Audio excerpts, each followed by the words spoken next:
Nahilo kami sa double twirl mo ng swim.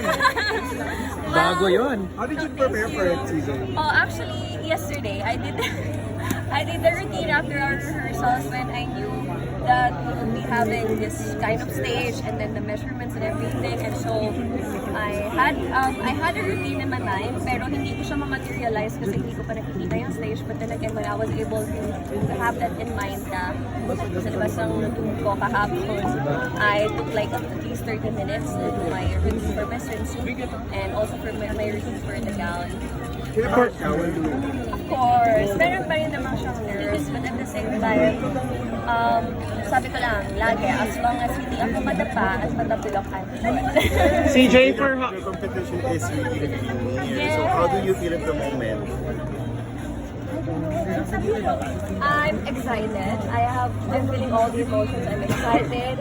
I know I am being a little bit challenged right now. I'm thinking already of what to bring, what I need to prepare. There are a lot of things that I need to prepare. Kasi I don't wanna put the Philippines there without bringing the best, diba? So I know naman the people behind me, my team, and other will definitely support me also in this competition. So wala tayong dapat ikakabang. CJ, how long did you prepare for the national competition and ano pa ba ang kailangan mong gawin in the coming days before you leave?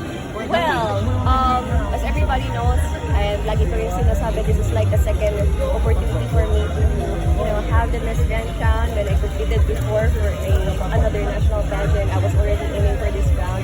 So I would say even during that time, I was already preparing for this.